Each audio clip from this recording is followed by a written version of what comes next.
If I ever end up as a jury foreman and get asked if we reached a verdict, I don't think I'm going to be able to resist going, hell yeah, Your Honor. Game Changer, episode 4 of season 8, Kangaroo Court. Oh, this one's good. Second best episode of the season so far, behind Roulette 2. Roulette 2 is going to be hard to top, but this is really good. I like this a lot. So we have Brennan, Vic, and Abrea. And first of all, great mix, especially for this concept, because we have this whole idea of like, okay, here's the challenge. Great. Here's your point for succeeding or failing, or, you didn't get the point because you failed the challenge. Now, convince the jury that you did it. That, as an opening premise, is already like, okay. And I especially loved watching Brennan in this because he pulled so many things that, like, that's really clever, and then none of them worked. I say none of them worked, but, like, it really felt like that because, he had his opening gambit of like, I'm not going to try and convince you that I removed the most bras. I'll just present sincerity. So I'll be honest with you. So you assume I'm honest later. And just that never planned out for him. Him just going pass on the dunk challenge, which then put him in a position that even better than he realized, because now the prompt said don't get dunked, and he was evidently the only one who wasn't. And just seeing Brennan try and outthink the game, only to more often than not just crash headfirst into the jury as they are just doing their own thing. And I love that the jury was other cast members. I kind of talked about this. This is kind of what my idea for having, for the first episode, my personal pitch, which not everyone agreed with me on this, but my personal pitch was to not have the lawyers, but instead have 3 of the producers or 3 people that the contestants otherwise know. And this is the energy that I'd like to imagine that would have brought. I love that the jury are people who, Brennan and Vic and Abrea know, but also they're fellow comedians, so they're gonna mess with you for the bit. So it upped the overall chaos of the whole thing. I really enjoyed it, and I loved how confidently Brennan would present like anything, like him saying, I'm screwed because I'm going first. And rule of three's third person will do great, and I'm screwed. And then gets asked, so do you think a comic doing the opening set can never have a good show? No. Like, no hesitation. That was great. And just the way that the challenge played off of what they had to pitch the jury, how they couldn't quite get ahead of it because it quickly moved away from just the simple premise of convince them that you won this challenge to, okay, you didn't know what the challenge was, or they won't know what the challenge is, or actually you have to convince them of this other thing that isn't even necessary that you won the challenge. You have to convince them that this is your painting after they have already decided who had the most surprising one. That the painting and what everyone said they saw, which I see it too. That was good.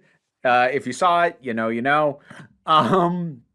Just it, despite the on paper, like the format only shifting a little bit over time, it changed just enough to keep you on your toes, keep the players on their toes. I think I said something similar about Night Shift, but this is that way more.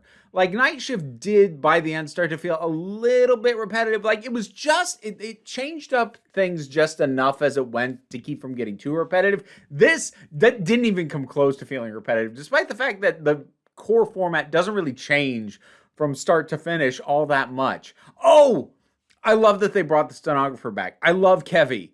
Oh, he's amazing. And I did, like, it's Dropout. They put the pronouns up, but I did double check like his Instagram, still using he, him, but God, he looked amazing. That just warmed my heart. Like, oh my gosh, he looks incredible, and I love that they brought him back. And I love that the way they tried to game the system of him, recording everything as the stenographer, and basically going nom nom nom, trying to make it sound like she's eating the hot dog. And he just wrote down nom nom nom, Brennan parentheses running. It felt gloriously like nobody was on top of this. Nobody was in complete control of it, including Sam. Like, I think the moves that the players pulled were just out of box enough that Sam didn't feel fully in charge. But even when the players started to get on top of the game, there'd be some aspect of the challenge, or the jury itself would just throw them off. So, like, nobody was in complete control of this, and it was gloriously orchestrated chaos. This was wonderful. Oh yeah, I had so much fun with this, and I loved that right after Sam goes, you will lose 3 points if you tell them that there was no challenge. Which I actually wonder if that was a late addition, because they realized that they could head that off, or if that was always the plan, to have that rule. But then Vic immediately in their presentation going, so there was no challenge. I'm just like, Vic, don't give Sam the opportunity to take points away from you. He loves to do it too much. Oh, that was good. And they all had wonderful moments. Vic is the master of committing to the bit. They will run a bit into the ground. If Evelyn Tucci was not enough evidence for you, the fact that they brought back the Duncan bit that already had clearly not really paid off very well for them, but they still came back to it. And then was asked, what are the colors of the Duncan logo? Just nothing. I don't know how to make it any clearer. I won. I yield my time. This is definitely the second best episode behind Roulette. And while I still say Roulette is firmly better, you hear me just laughing describing this. This was a great idea that paid off really well. I think if I were to talk about the season overall so far, the first one, Don't Wake Standards and Practices, was a pretty neat idea that played out probably about as well as it could. I just think that the ceiling for how great that idea was going to be kind of capped out at the reveal of the Standards and Practices itself and the stuff with Phil. And the rest is like, it's fine. That's enjoyable enough. Roulette 2 was just... I still laugh thinking about poor Josh seeing the adult Bjorn come out. No! Night Shift was, I think, a very solid concept that I don't want to say derailed, but it didn't play in practice quite the way that they'd expected it to. And you can kind of feel that a little bit, where there were elements of the game that either weren't engaged with very much at all, or weren't engaged with in a way that like really felt like it added much. And so that I think Night Shift was a very neat idea that maybe could use further refinement and didn't quite pull together. This one, oddly enough, feels like it might have had as many failure points as Night Shift, but it failed funny. Whereas the ways in which Night Shift would feel like this isn't quite playing as designed felt like actual, like it's jamming up the works. This, whenever there was a point where a contestant did something and it was like, oh, that's not supposed to happen, it was funny, as opposed to just like I don't know about that, which felt a little bit more of Night Shift. Oh, and also, personal note, if you follow Dropout on YouTube, like the Game Changer channel has been running polls ahead of each new episode, showing the contestants asking, who do you think will win?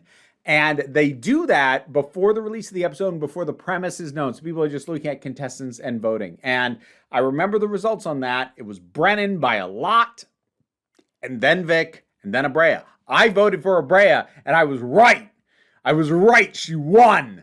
And I don't know why I'm so proud of that. It does not matter. It was a random poll. And also, you have to kind of take my word for it that that was what I voted. But like, I believed in you, and you didn't let me down.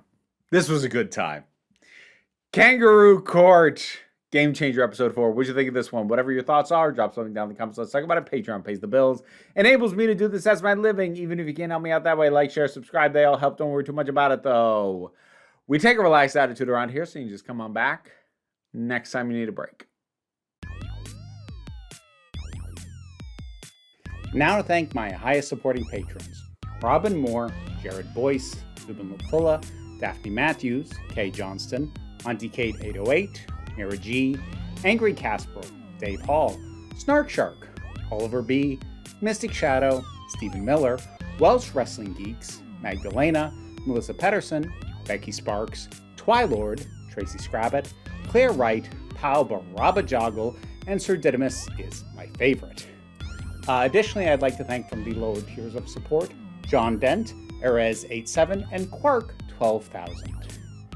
But you guys might like to see Archie this month. Everybody loves you. How could you not love